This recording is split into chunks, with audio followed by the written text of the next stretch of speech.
Hello and welcome to Movies, Films, and Flicks. I am Mark Hoffmeyer, and joining me is a man that's going to help me talk about this vile bag of garbage. It's Haikim Robinson. Hey everybody. Hey, welcome How's back.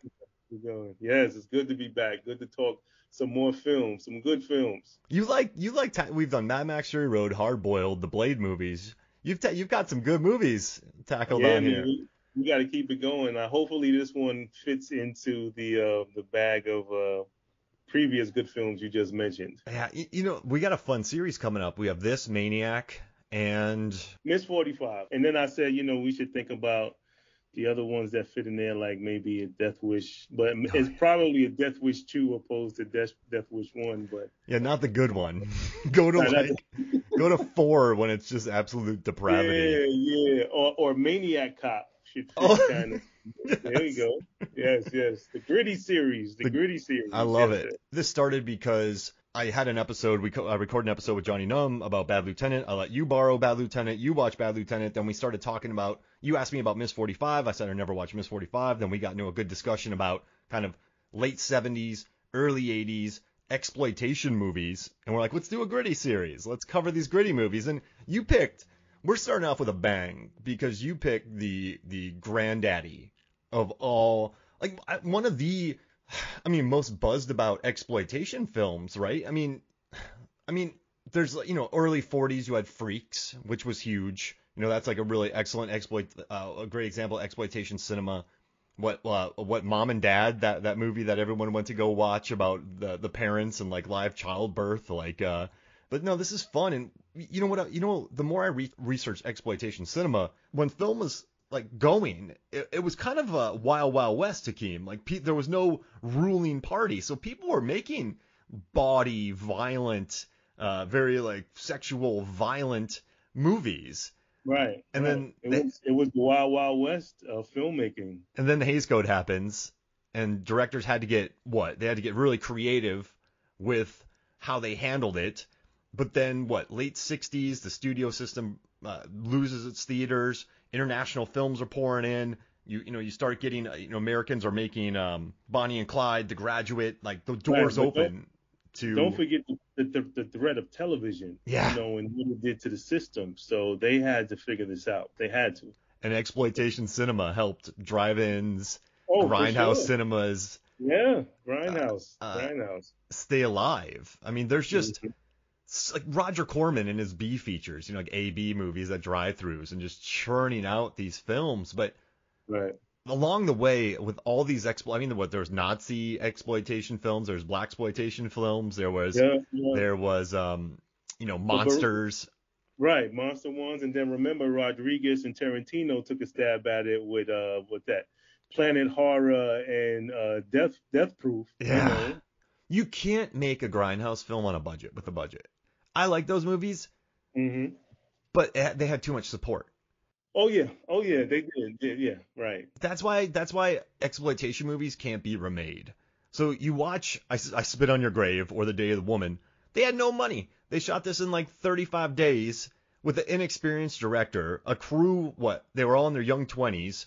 Like nobody really knew what they were doing. All novice. Yeah. They were all, yeah, yeah, I have a yeah. question, Hakeem. I feel like it's the novices who create movies like this. Yeah, because if you go back, I mean, you don't even have to go that far back from where we are now, but there was an era where the slasher films came out, like the Friday the 13th, or even the Halloween, where you had these directors that just said, "Hey, let's just do it. That's a good idea. Let's just do it. How much is it going to cost? I don't know. Let's just get some money together and let's do it." And these are the films that, they've stood the test of time. Hmm. Like we're talking about right now, I Spit on Your Grave, 78. How many years ago is that? That's like you're Yeah. talking about over 40, like 40 years. And these films are still being talked about because, I think the novice, they're coming from the heart. They're coming from, hey, let's just do it. It feels good. I know this is not a big Hollywood film, but it's going to say something. It's going to mean something to somebody. They probably didn't know how long this was going to, they'll probably watch it a couple of years or, it'll be banned in some countries and, at least we got it done. So that's the main thing, being able to complete the job. And also, too, like, I Spit on Your Grave wasn't made by a Corman. It wasn't made by a studio system looking to churn out movies. Like, this wasn't a corporate schlock fest. You have 3 weeks to make a monster movie. This was a independent crew who was working outside the system. And then they somehow churned out this movie that, Ebert and Siskel hated. I mean, they despised it. It was banned in England. There was actually a court case where a kid, attacked and raped 2 women, and he said that it was because of this film. It was labeled video nasty in England. You couldn't even buy it in Ireland at the time. I mean, this movie actually faded when it was first out because it was Day of the Woman. And then I got his name right here. Jerry Gross gets a hold of it, changes to I Spit on Your Grave, adds a provocative post, releases it, and it's just like a grind. It was, did you read about how successful this was on video? No, I did not. So it like never hit number 1, but it was on the video charts for so long, the VHS charts for so long, that it was one of the most rented movies of like the 80s when it came out. I believe it. Because I remember seeing it on VHS in the 80s, and it was one of them films where you're watching it and you can't really believe what you're watching. Like, and I just recently watched it, and I think one of the most horrific scenes in the film, I still got chills from it. As dated as it is, special effects or whatever effects that, they have practical effects used on set, it still hit hard for me. So like I said, back in the days, if you're talking about 80s and you're talking about VHS, there are not a lot of films that you can watch to give you what I Spit on Your Grave gave you. Yeah, and because it was nonstop. After the first incident, it didn't let up. For the 85 minutes, I believe, or 80 minutes of the length of the film, it doesn't let up. After I say about 20 minutes, it doesn't let up. It takes 0 time establishing what's going on. You have the main character played by Jennifer Hill's Camille Keaton, who married the director of this film, which I love, Meir Zarchi. And it's just, she drives out there. I mean, it's so exploitative though. Like, there's so much like male gaze, because as soon as she gets there, she takes off her clothes and jumps in the water. And you're like, what? Like, I guess you just got to remember, this is an exploitation movie. And then sooner than you know it, you have just a gigantic 3 rape scenes that take up over a half hour of the film. And you don't get much of the aftermath. Then you just get her hunting and killing the 4 men, brutally murdering them. And it's interesting too. I don't think in the history of this podcast I've read a more split take on this film. Like, you have the group who hate it. I understand why people hate it. You absolutely have the male gaze. You absolutely, like, this is a rape revenge film, and this is an entire subgenre. But yeah, that's why I think it's so divisive, right? You get people who, I mean, this is probably the first movie where, and normally in movies, it's the wife or the woman who gets fridged, and the dude has to go on a mission to avenge her. So in this one, it's the woman who is attacked, and she goes on the offensive and kills the men. And I was reading a really interesting article from The Guardian where the writer, she remembers picketing this movie when it came out. It was in England. She remembers picketing it and like hating the movie. But then she watched that movie The Accused with Jodie Foster, which was really popular, made a ton of money, was nominated for awards. Exactly. But what she said was she doesn't like either film. But she prefers I Spit on Your Grave because she said it doesn't have the illusion that like the law enforcement will help women who are attacked. Because in The Accused, the men who saw Jodie Foster being raped in the bar, they all are arrested and they are put on trial and found guilty.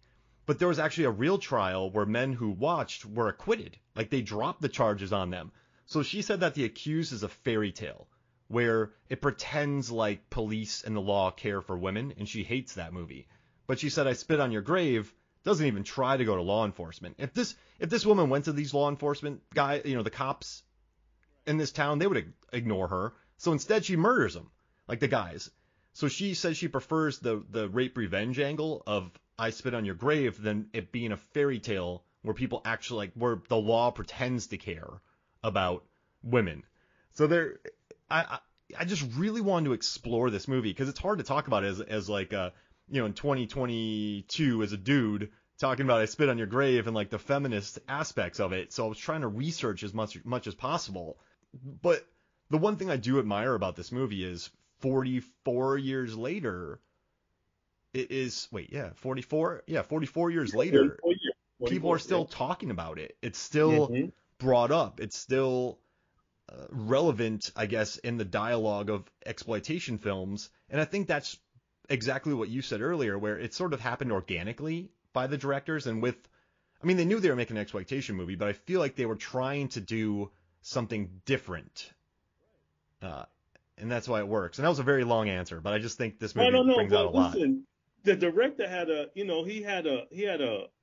he was inspired, right? So he had a message, regardless to how gritty the film is, content-wise, right? And if you watch it now, it's a little cleaner than what I remember watching it on VHS or on film, where it felt really gritty. I watched it just recently, and I'm like, yeah, this is good, and the photography is not really bad. Mm-mm. It's not a bad looking movie, but the subject matter and the content is really rough. But in essence, or just in retrospect to what you said about it not being a movie for women, maybe it is, because the Jodie Foster film, The Accused, being, what did the woman say? She The said it was a critic said fairy tale. it's a fairy tale. Well, I Spit on Your Grave might be to this woman or to this critic a fantasy of what I would like to do to men that actually do this to women, Yeah. that gang rape or the rape culture. What are we going to do about it? And who better to solve the problem but the ones being exploited, right? The female being able to come back and get the men that actually violated them, and in a horrific manner. It doesn't treat anything lightly. The movie, which I guess I do like, because I don't like it when movies trivialize things or they like the idea of a I Spit on Your Grave remake, which they made, just kind of makes me sick to my stomach. It really does, because it's glossy. Like there's no point. It's not exploitation.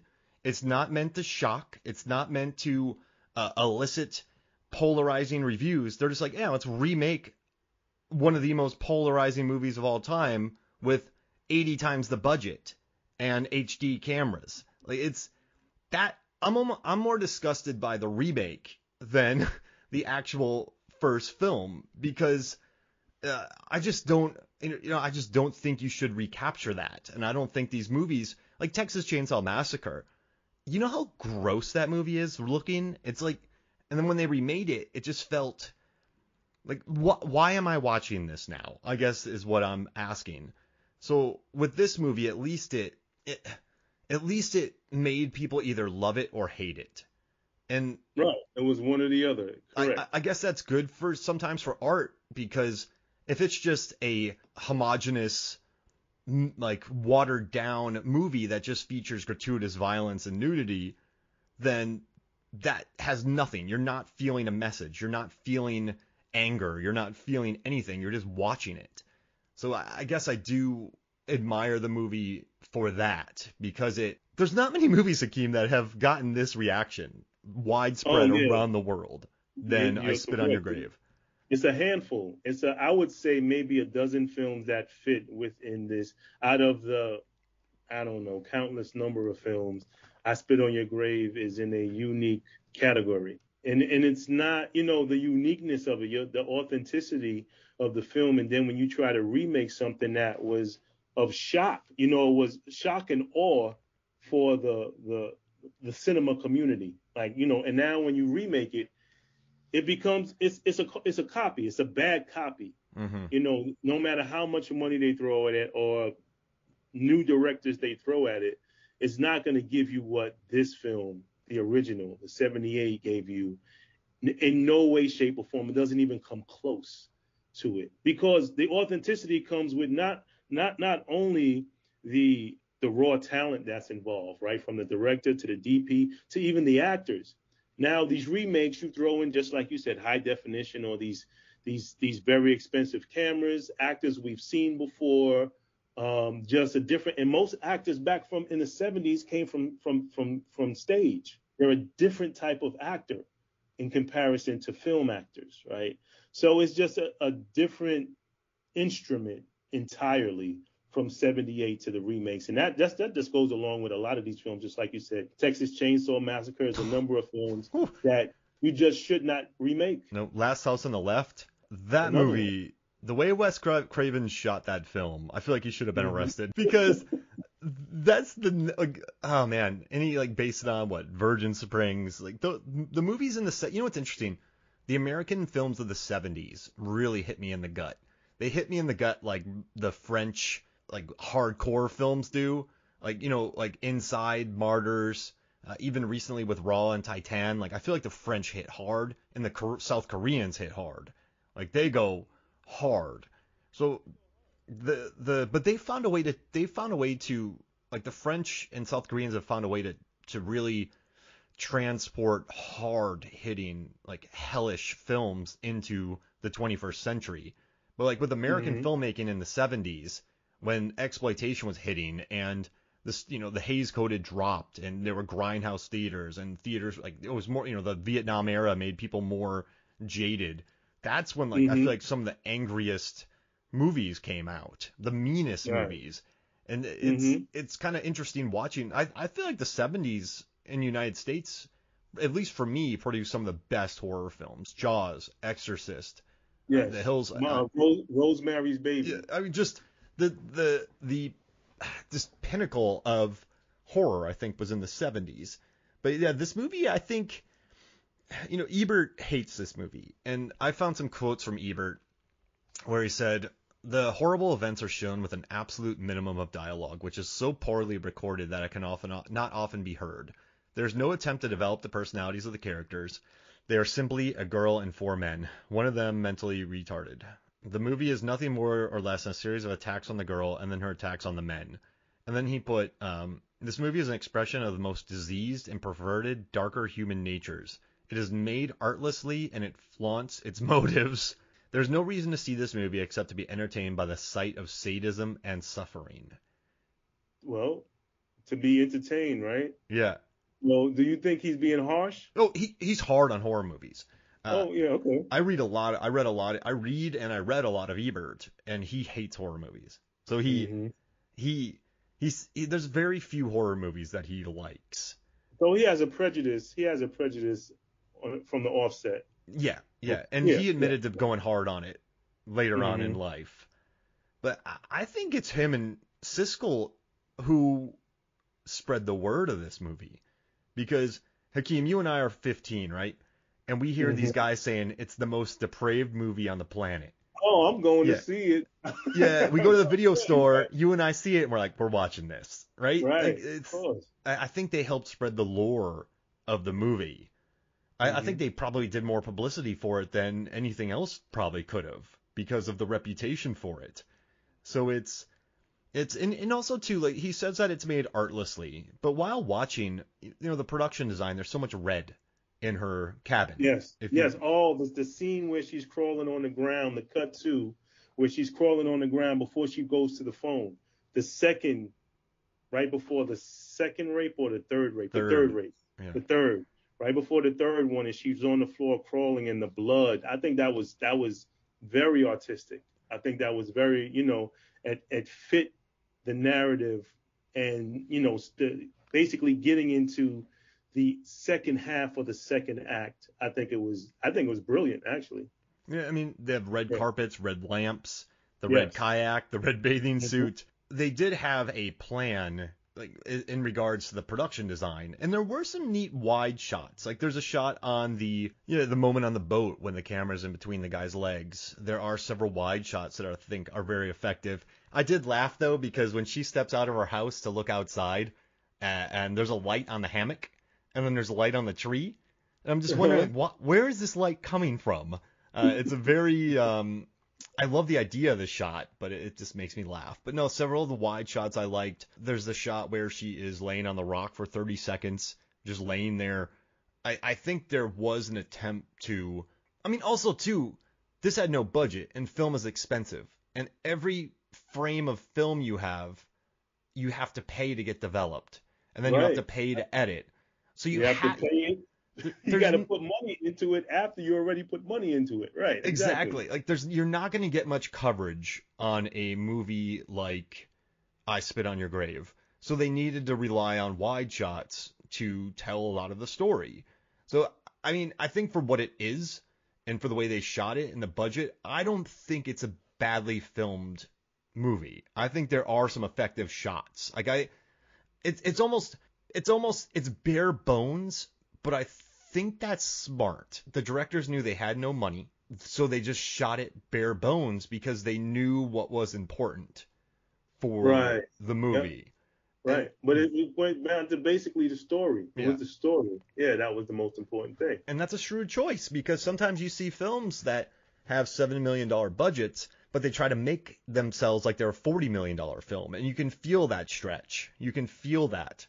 So there's no bells and whistles. It's only meat and potatoes on this movie. But that's all it needed to be because of the subject matter. And also too, I mean, when she decides to kill Johnny and she just stabs him right in his genitals and leaves him bleeding to death in the bathroom, and then she goes downstairs and listens to the record. Right. That's, I guess it is an artistic decision. That's not just some people making a decision. They let you hear it. You hear him suffering. Like they want you to feel that. Right. So from what I'm taking, like what you're talking about right now, I watched the film and there are moments for the character to reflect. Right. It was meat and potatoes, but it just wasn't, okay, they rape her, she kills them, end the film. It was still some exposition in there that sent a message to the viewer, that sent a message to the I would say the rape community or rape culture, and to women, to why would this happen? What part did you play? What part did they play? How am I to feel about this after I commit this crime? Because now we're talking about two crimes. We're talking about rape and we're talking about revenge and murder. Mm-hmm. Right. So they did take time. I don't feel, for me, watching the film, and it's a, 70s, late 70s, where there were a lot of films that came out late 70s, Friday the 13th, Halloween, a lot of horror films that came out where they didn't really have a big budget and they did what they needed to for the story. Okay, we got this story.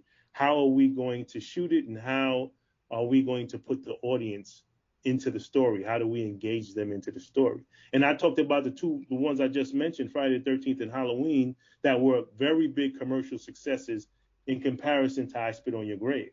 And I Spit on Your Grave has more substance to it. It's more relatable. It's something that we can relate to, Michael Myers or Jason or someone coming back, but this woman, this Jennifer Hill, which was the character's name, where she goes on this Charles Bronson revenge. The cops are not even mentioned in the film. So this is why I said, like Wild West, this was her and them. I mean, Meir Zarchi knew that cops wouldn't do anything. The director, he saw it. Mm-hmm. And so I like that they leave them out of this. Like, I like that she immediately, well, not immediately, but several weeks goes by and then she goes on the offensive. And I guess one thing too is these men are dumb.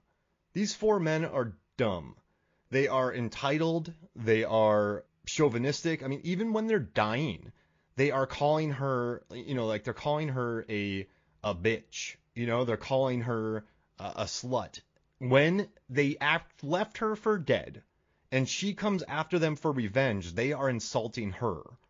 And I think that is the entitlement of so many men. This is something that's still going on today. But watching these men say that after the attack that they did, it's true. Like, they are, like, what the guy say? Like, oh, you're showing us your legs. Like, but that's been said a million times by other men. So like you said, there is more substance to it. Because there are not a lot of movies that came out before this where the woman is the hero. No, there wasn't really. Yeah.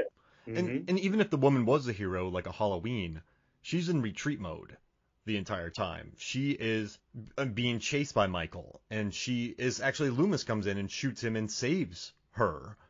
In this one, she hangs a dude, and then she cuts a guy's balls open, and then she axes a guy in the back, and then she disembowels a guy with a boat engine, kind of playing on them circling her before playing with the boat. Right, before killing them. Correct. Correct. And it's kind of nice that there's no cops involved. There's no Donald Pleasance. There's no Bronson. There's no Liam Neeson. She was all of them combined. Yeah, there's no Ryan Reynolds. There's no, like, I just keep thinking about fridging and how, like, it's always a catalyst for revenge. So yeah, I think this was probably one of the first. I mean, Miss 45 came after this. The Accused came after this. But you know what I do like? I don't know if you've watched it, but Neon released a movie called Revenge, and it's a rape revenge film, French film, but it was directed by a woman. So it has an entirely different gaze to it, but it's one of the most wildly bloody things you'll ever see in your life. So, like, it's a genre that's still around, and it's still happening, the rape revenge genre. So, I mean, this movie did kick off an idea, I think. Does that make sense? No, definitely. Yeah. So did you see the list in the documentary of the most the 10 most violent movies? Yeah, 300 was on there. What was the other film? And you had just Clockwork Orange was on there. Clockwork Orange was toward the bottom of the list. Oh, would they have Passion of the Christ. Passion of the Christ. There's another film that I'm thinking about. What was it? What else was they on had it? Kill Bill, Wild Bunch. Yep. Wild Bunch. Hostel. Yeah, so this is it. Passion of the Christ, 300, Cannibal Holocaust, Kill Bill, Wild Bunch, I Spit on Your Grave, Hostel, Battle Royale, A Clockwork Orange, and High Tension. High Tension. Oh, French film. Alejandro Aja. He's amazing. Yes. He did Crawl. That film. Now that film doesn't fit into this theme, but that's a unique one, horrifically. And with what we're talking about, and it's a woman that this movie is portrayed off of, correct? Of this film itself, I Spit on Your Grave. No. The High Tension film. Yeah, she's the main character, and then she has she thinks someone's stalking her, but it's her. I know it's a spoiler, but whatever. Yeah. But like, if you think about these movies, I think The Passion of the Christ inspired immense conversations, right, about violence and that, and they used the violence to hit hard. 300. I was teaching high school. I used to teach AP English, Haikim, and I'll always remember it. The Monday after 300 came out, a couple of my students came into class and they're like, that was the greatest movie I have ever seen in my life. Where the violence is stylistic, though. The violence, it's not revenge. It's just gratuitous slaughtering of what's kind of crazy? This is Xerxes' army. These warriors are his, essentially, slaves. So they're just murdering this giant army, like Cannibal Holocaust, like the animal death and I don't know, but Kill Bill, right? I've seen Cannibal Holocaust in the movies, but go ahead. Did you tell me about it? Tell me about it. Oh, I seen it when, I'm telling my age, but I saw it when I was in high school. Okay? So when I was in high school, we would have these tests and we would get out early. And so me and my friends would go to Times Square, 42nd Street, and we would go to gritty movie theaters on 42nd Street, and they would be playing 3 films back to back. And that Cannibal Holocaust was one. And I felt like it was real. I was younger then, so, but it's a gross film. It's a gross film. That's all I'll say about it. That should probably be on the top of the list if anybody has seen it. Yeah. Oh, yeah. But I think of all the conversations that have happened from these 10. I mean, Wild Bunch is just violent. It's just wild violence. Yeah. Battle Royale's wild violence. I think. What do you think? Like the most important conversations have probably come from A Clockwork Orange, I Spit on Your Grave, and Passion of the Christ. You said I Spit on Your Grave, Passion of Christ, and what's the other one? A Clockwork Orange. See, A Clockwork Orange was a film that my mom actually had to, I believe, read the book and watch the movie. She was in medical classes. and that was actually part of the curriculum. What? Clockwork Orange was, yeah. So it was because of the rape scene, it was because of the violence, and that's all within the first act. The Because ultra with violence. Clockwork Orange, right? It was a Kubrick did a fantastic job with that film psychologically, right? So when you mention the other films, I don't think it was more a psychological directive as Clockwork Orange was. Yeah, You that's know, true. Because yeah, you have a wildly violent man who is down for some ultra violence, who becomes reformed, and like has a kind of a happy ending, and which is a joke upon that violence culture itself, about how a man can go and do that and just be reformed. But yeah, I don't know. I guess from what I've read online, it just seems like I spit on your grave. I mean, I guess like that's the most battle royale. It's just violent. It's children yeah, murdering each other. right, yeah. Um, Hmm. but yeah, spit on your grave really is so polarizing, which I would assume Passion of the Christ is as well. Oh Um, yeah, yeah, yeah. For many other reasons, political, religious, it hits hard. Passion of Christ hits hard, and it hits hard in so many different arenas. I Spit on Your Grave is kind of like, to me, it's direct. It's not going left. It's not going right. This is what the film is about. It's not about anything else other than the exploitation of women and revenge. That's what it is. The other films, Passion of Christ, that's why, I mean, they spoke so highly and poorly about that film in the same breath. Passion of Christ. I mean, similar to I Spit on Your Grave, love it or hate it. can I ask you a question? So I was watching a TV show. It was a syndicated TV show about cheeky spies. And one of the computer guy of the group had a girlfriend who turned out to be a double agent with spying on them. These two had a relationship for probably 6 months. He probably loved her, but he found out she was double crossing him. There's a scene where he walks up to her, kills her in this TV show, kills a woman, and then a minute later he's drinking drinks and laughing about it. Like that to me, that violence is reprehensible because Americans at home watching that see that violence and see how casually it's treated. That's what I think is the most irresponsible violence. But I think in movies like I Saw the Devil or Thirst or Clockwork Orange or I Spit on Your Grave, Uh-huh. it takes the violence seriously. Okay. Okay. All right. I hear what you're And saying. Yeah. so I understand why a lot of people hate I Spit on Your Grave, but I do think it doesn't flinch or it doesn't make violence cute. It doesn't. I know she kills the men, but it's all ugly and it's nasty and it's revenge and it's a broken person. But in some of these TV shows, you just watch people get murdered and then no one cares, which to me is like that violence bothers me more because it's just you're killing a woman you used to date because she was a double agent and then you're drinking whiskey and joking about it. Right. Like that's not real. That's the accused level. That's a fairy Right. tale. It's not motivated, No. right? Yeah. There's no motivation. So you talked about Battle Royale, which is really the Squid Game. Same thing. No, right? No motivation for the killing. I mean, they explain it and justify it as part of the narrative, but like I said, who can relate to it?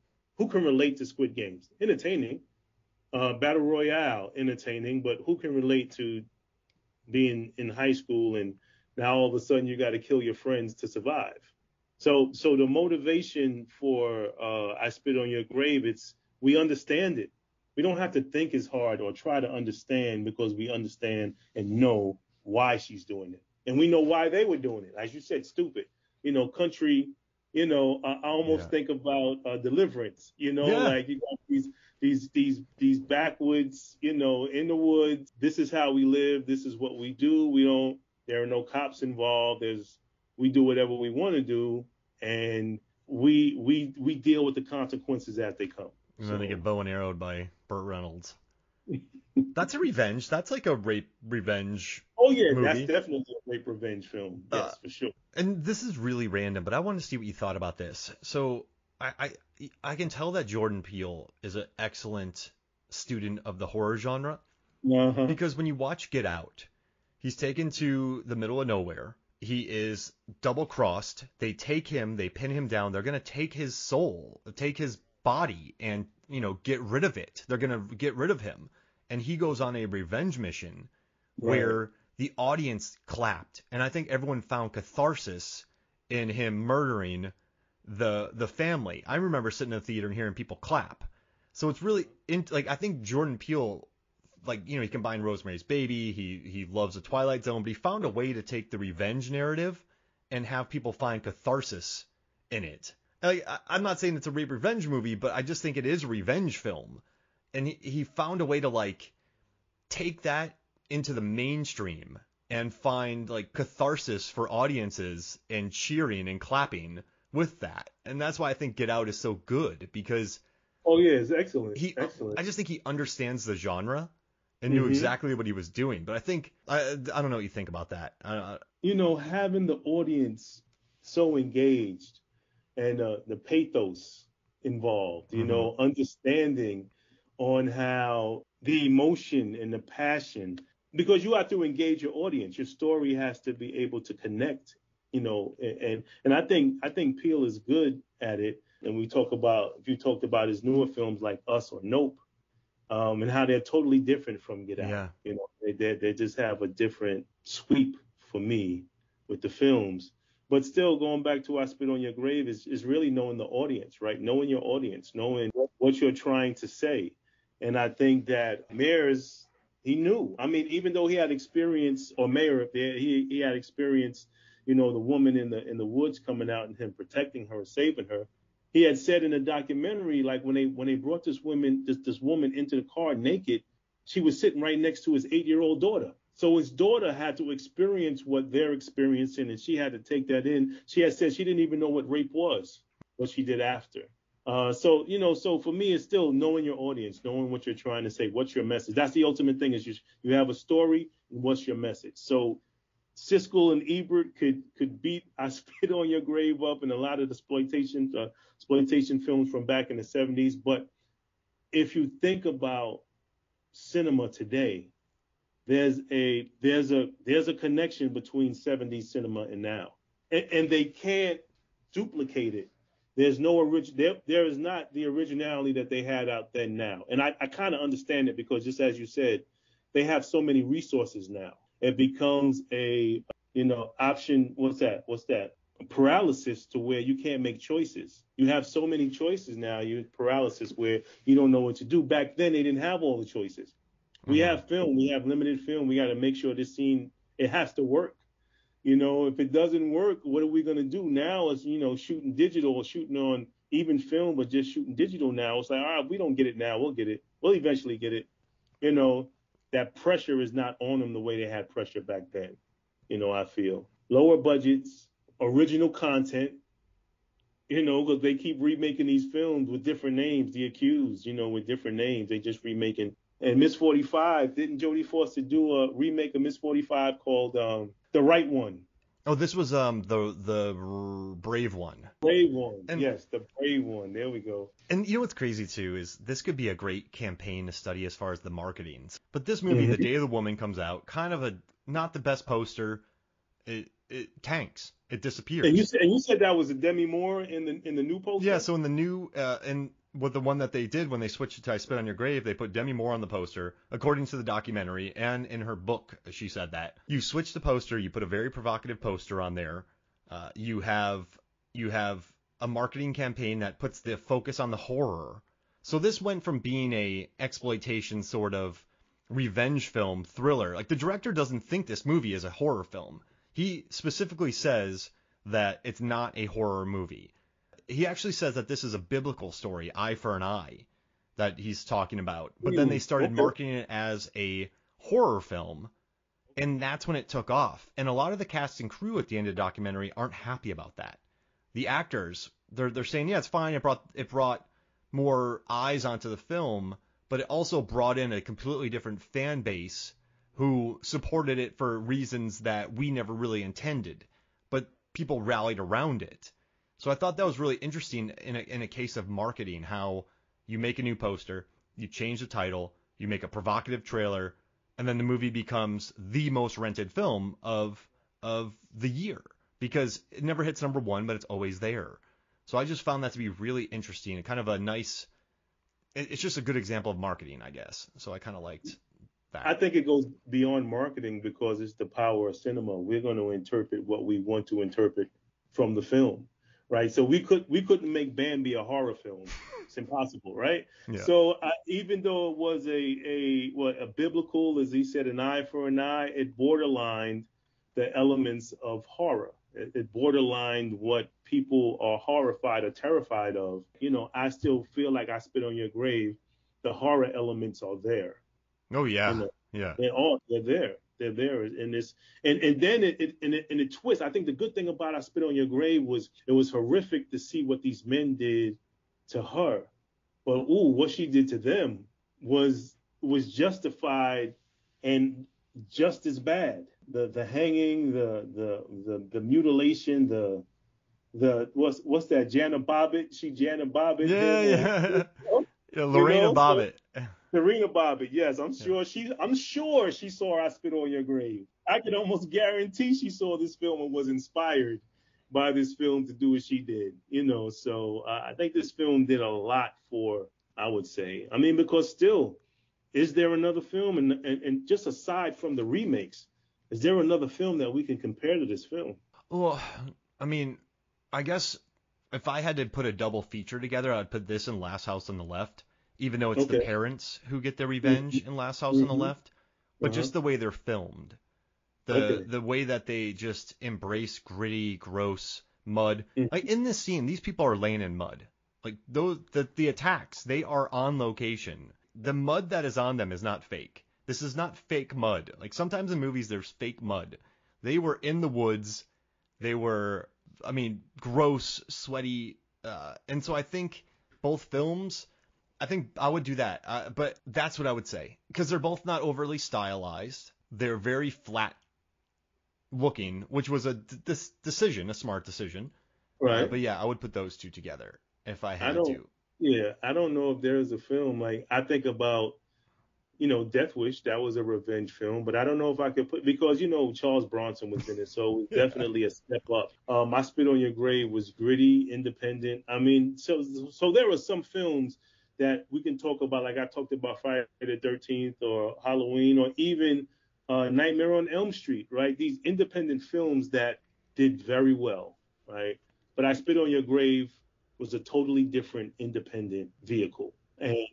And for what it did for cinema, because my take on films are what they did for the time, not how successful they were, because you have films that are really not that successful, but then VHS, DVD sales put them in a place where you're like, wow, The Thing is another good example. Oh, Didn't yeah. do that well at the theaters, but it's a cult classic.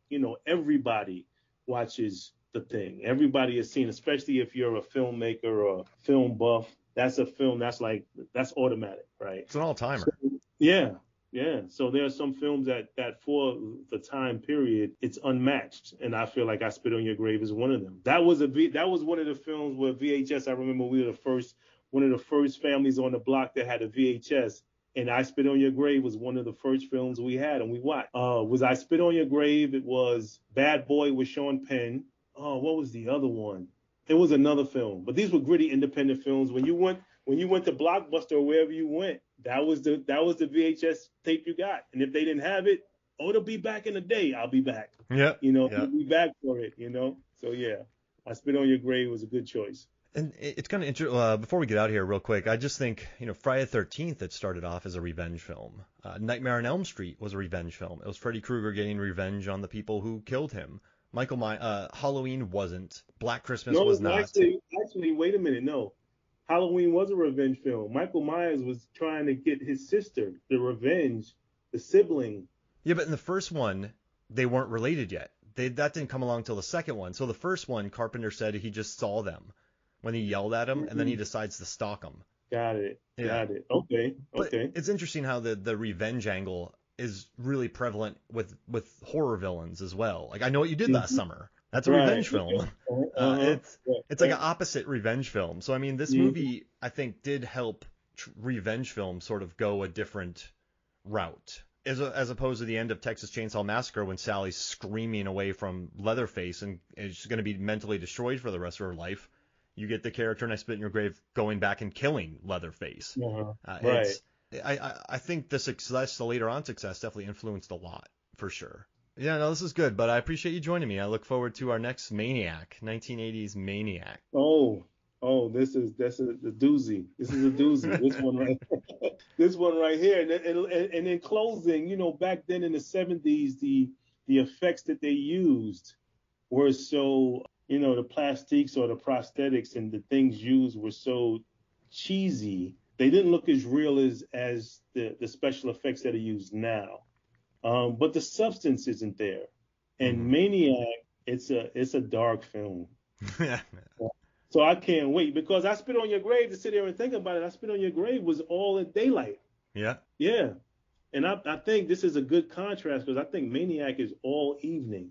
Everything is done evening. I mean, all of the killing is done in the evening. So I guess it is a daytime movie, I Spit on Your Grave. Yeah, it's a daytime. I don't think there's any. I mean, they didn't have to really be too concerned with lights other than the interior shots, but the exterior shots, and they shot on film on a dock. In the documentary, they're on a dock, shooting the boat scene, and she talked about getting close to them. So I think, that independent, that grittiness is, you can see it on screen with the final product, not polished, put together to tell the story and the essence of cinema. And that's a lot of the overseas productions, bare bone. I mean, Jaws. They're hunting a shark. Rosemary's Baby, Evil Kid. Yeah. I mean, it's just. Yeah. Exorcist. Yeah. Possessed Kid. Possessed Kid. What are we gonna do? Linda Blair. Yeah. That's insane. All right. Well, hey. Well, I look forward to Maniac, and I really appreciate you joining me here. Do you have anything to plug? Do you want to have people watch your short films? What do you got? Yeah. Hey, I got I guess this isn't the horror genre, but it's a thriller action. Film called Maternal that I produced, and good friend of mine, Vanden Gibbs, directed. It's doing the festival circuit right now. It's a really good film. If y'all get a chance, research it. Maternal. You go to IMDb and see if you can, when it's in your city, definitely check it out. I have a couple of films, a short film and a feature film that I'm kind of in pre-pro right now. Hopefully get it off the ground with some financing. That's always the struggle, is finding. But you know what, to say that these independent films that we're watching, talking about these exploitation films, they didn't have a lot of money, and they made it. They made it happen. They made it work. And if you talk about $1 million back then for making a movie, you're talking about maybe 100,000 for the same now. It's not. The way you spend money for a production is totally different, right now. So, yeah, so that's what I'm kind of working on. Everybody get a chance. Haikim Robinson, check me out. All right. Well, hey, thank you so much for joining me. Awesome. So for me, Mark Hoffmeyer, and for Haikim Robinson, this is Movies on the Flicks. We'll see you next week.